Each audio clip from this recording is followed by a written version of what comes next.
Hello, hello, hello. I am making another astronaut. This one is in purple.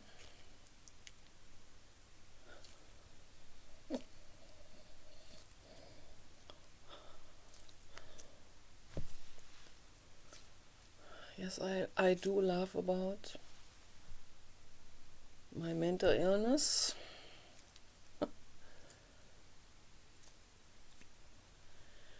And I laugh about all kinds of things, my insecurities.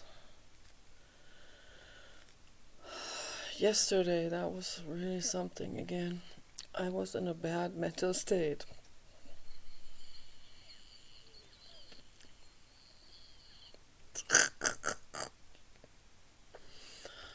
It was bad. Maybe I made a drawing and I hid it behind my dad's letter in the cabinet for later inspection and learning. So that's why I hid it there. The feeling was I felt puny. Yeah, that was the feeling. And it was really bad. I laugh about this now, and I even laughed it in between, feeling that. Oh man. I was sitting on the table, crying, and making this drawing, and telling Paul how I felt when I was 13. That I felt too skinny, and I felt like these skinny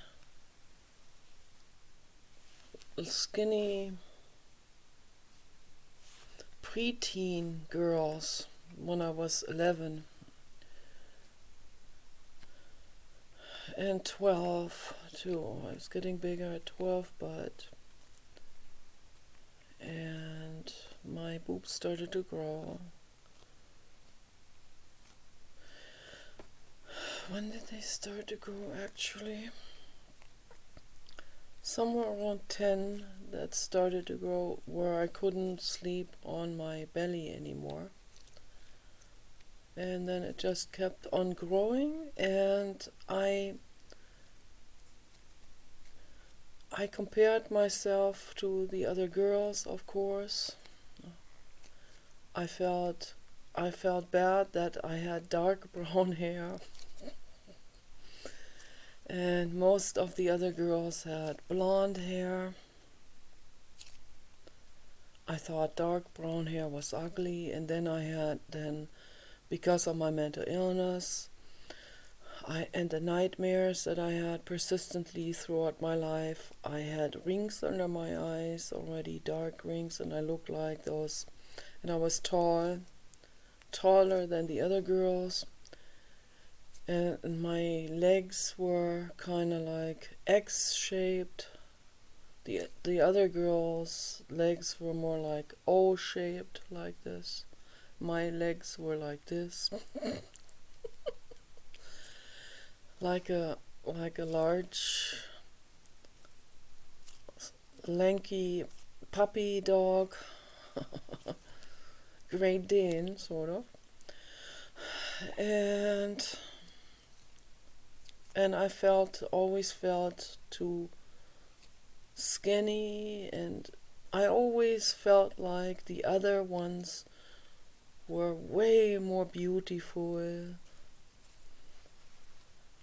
and they were way smarter. It's not true, right? But that's how I felt, and it's an old pain. And then later on, I always felt like I felt puny compared to other women. I had a black girlfriend who was half Nigerian, half German, and she was taller than me. She was like about 6 feet tall, or at least 9'11" or something. Yes, you are gorgeous. Yes, yes, you are gorgeous. And so yesterday I was sitting at the table, and I felt again the way I felt when I was 13. I felt like I was too thin and too tall. It felt really bad. But this is all ridiculous, and then these things shifted, these focus points, they shifted throughout my life. Then whenever I found out that I can be loved also as taller and lankier, then that was no longer a problem. So I was always observing other people, and I saw that the short, chubby, blonde girls, they got the most attention from the guys. And I felt left out. I was always jealous.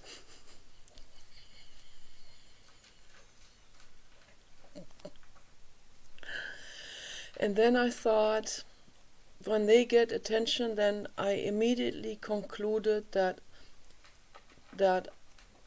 I thought I was ugly. I'm not, but I thought I was. And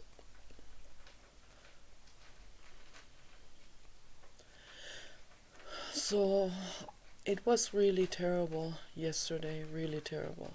And then Paul immediately started to talk about his childhood, how he was way too thin and with skinny legs. And the way he said that, now I had to laugh because I could relate to that. But I wasn't laughing about him. I could relate to that in the sense that I laugh about myself, And I know that he doesn't laugh very much, but I could see that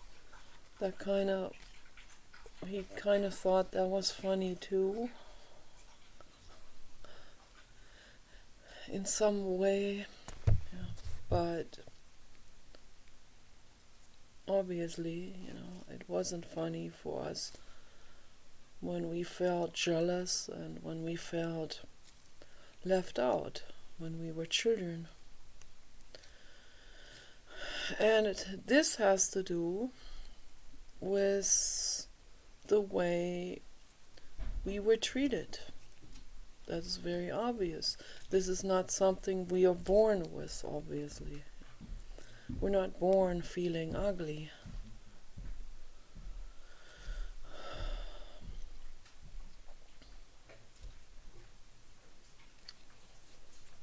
We're made to feel puny and meek and ugly, and made to feel like a runt, whatever they call it.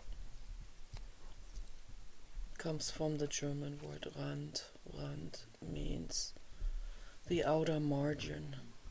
We're like the margin flower, They even have a word like this in German. Rand, Mauerblume or something like that. My mother always felt like this, and naturally she immediately traded that feeling onto me, and then I felt like that too. I was made to feel like this, and then I behaved in a way that made others not like me because I felt left out. I was kind of withdrawn and not happy, and I kind of bowed down to others, and I was miserable, and the miserableness came across as unfriendly, and that's how this cascades, you know.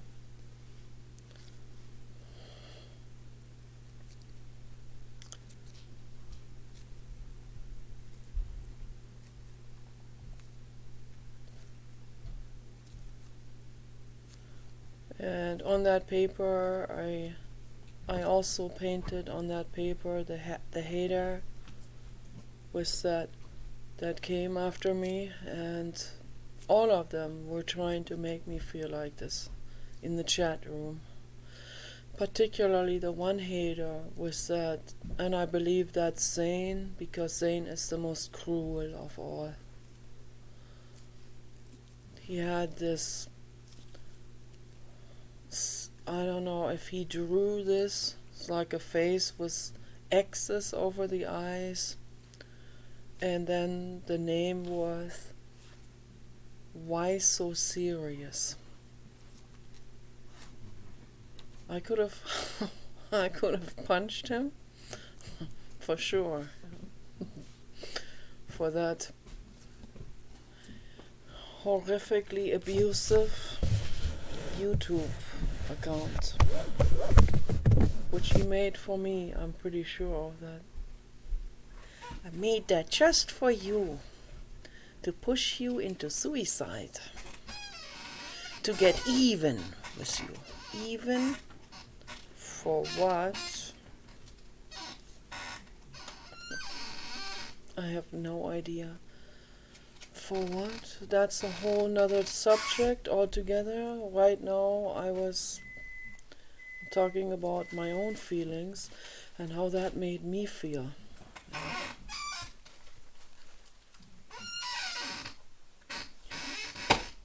It made me feel really horrific.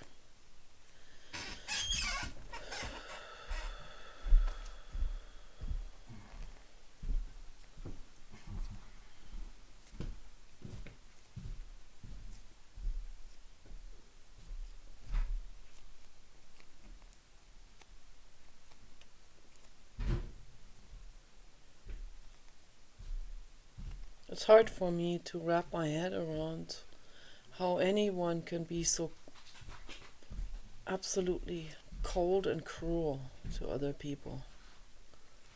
But it must have to do with rage and hatred. And the hatred has to do with him feeling left out, with him feeling rejected.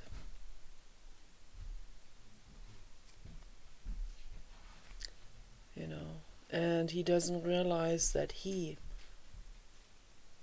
drew this onto himself. I'm not judging.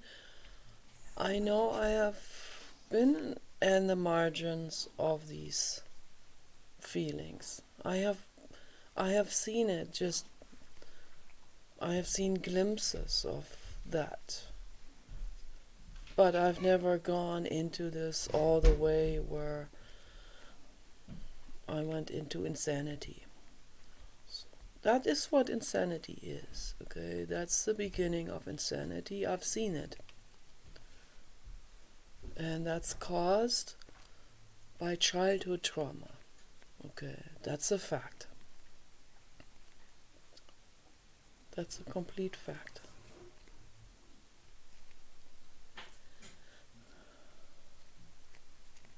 I've never gone that far into it.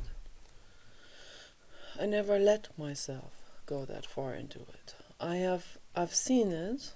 I have gone into, I was standing in the door, let's put it that way, of that emotion. But I haven't gone all the way into that room of insanity. but I could have if I wanted to. But I didn't want to. My soul knew better than that. My soul said, no, we've been there before many times over. We don't need to go there in that room again, in that insanity room. My soul said, you know what's going on? You're jealous. And you want to go into a rage. You want to spook other people out.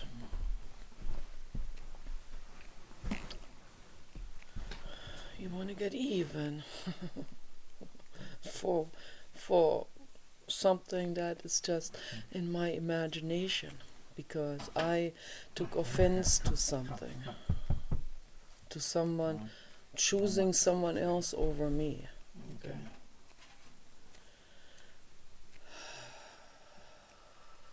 And I want to get even with someone else choosing themselves a partner.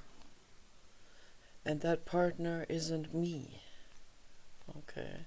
So I've been in that threshold. I've seen that. But I'm not allowing myself to go into insanity about it. What I do instead is I deal with this in my own pain, in my own mind. I sit on the table, I cry, I pull a paper out and the marker, and I start painting that, what I feel. I've always done that also, my whole life. I started painting horrific things as a child already. When we're children, we're not even there with, that when we're children, we're still in the total victim state. Not just in a mental victim state, we are, as Paul also said, reflected on yesterday, late afternoon when we sat at the table. He said, when we're children, we're completely at the mercy to the adults. Okay. That is what's happening. So we're in the state of victimhood. And when we get to be teenagers, we still may be very much in that victimhood, but then the hormones start to come up. Then this thing with the partner search and all of this inevitably comes up, and we start to compare ourselves to the others. And then shit hits the fan, and then things become projected onto the present moment with our identification as girls, or if you're a guy, your identification with being a guy or becoming a man, and for us girls, becoming a woman.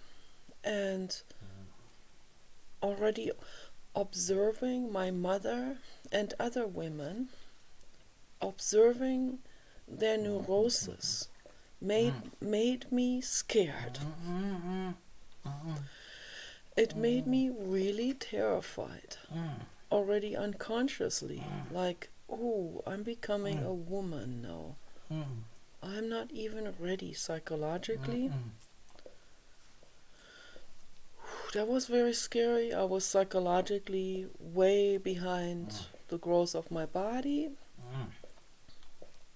That was very scary. And seeing the other women, seeing the adult women, how much of a hard time they had. They were pretending everything was good, but I saw, I'm psychic, I'm very intuitive. I saw that they were not well.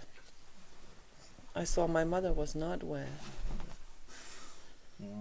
My dad took a photo of me in a really short shorts in the summertime, barefoot in a short shorts, sitting on a pony. And after he took that photo, my mother treated me bad, really bad. And I didn't know why, but I had the feeling I had to do with that photo. These are just glimpses of insights into my past. I'm sure it's much, much more intense than I can possibly imagine. And cracking my fingers now, like Miami. When I'm nervous.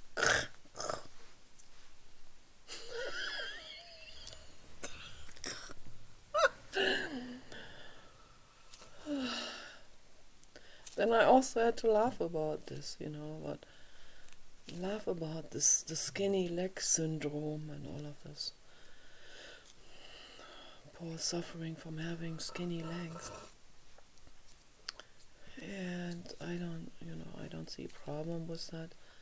It's no problem, but to him, he assumed that he is suffering because of the skinny legs. But that's not why. We can have whatever body. I didn't have particularly skinny legs. I had a friend from France, my age. She had much skinnier legs than I had. She was much more photo model, elegant. And then later on it became a fashion, actually. So, but it was already, in the 60s, it was already a fashion, but I still didn't like it. I didn't like this, being the girl from The Ghost Ride, or the girl from The Shining, with the skinny X-shaped legs and the hollow eyes and all of that. No, I didn't like it. I knew this was neurotic. I didn't want to be that. The ghosty, spooky girl.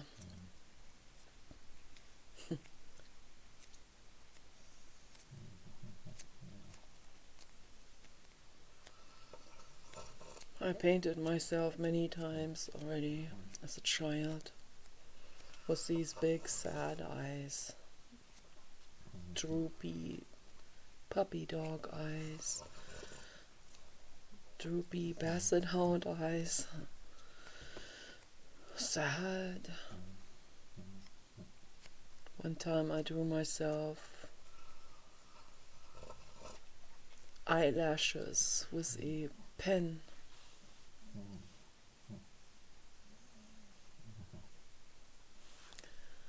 And freckles, I drew freckles into my face.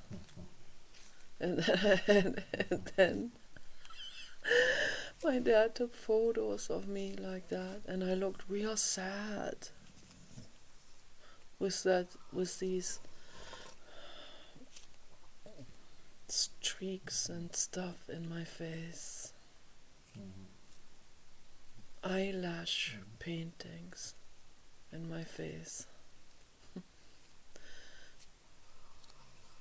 Spooky.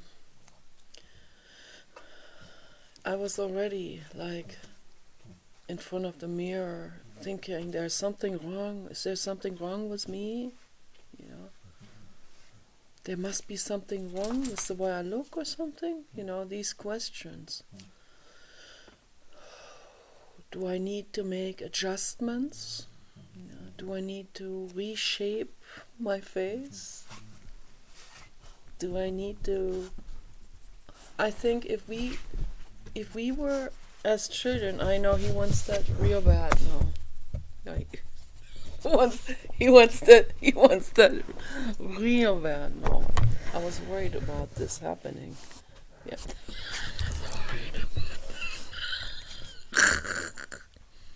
I was very worried that this was gonna happen.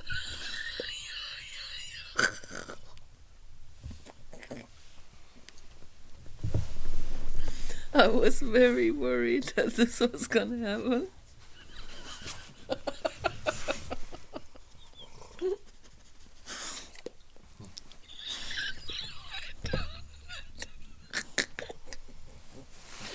I'm not gonna let you have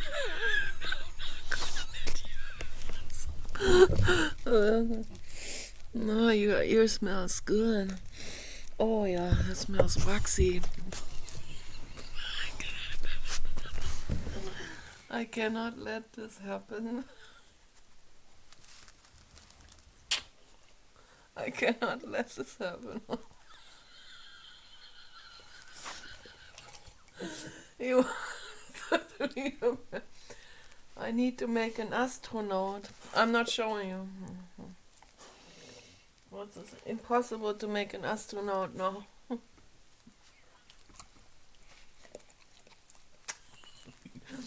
Yes, it is impossible now.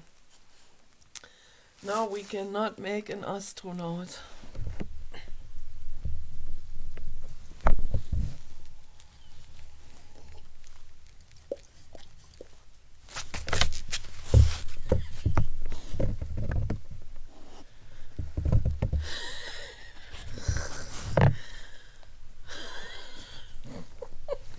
How am I gonna make the astronaut now? This is pretty impossible.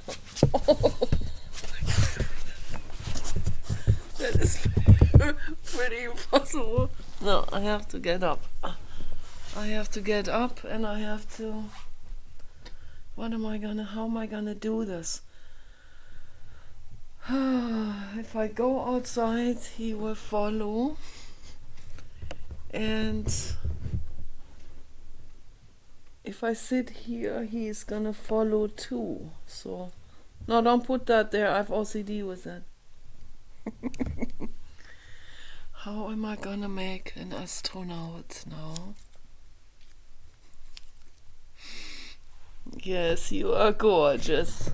Beyond imagination. Yes, you are. I'm sorry, you got electrocuted. I'm sorry. So, how am I gonna do this?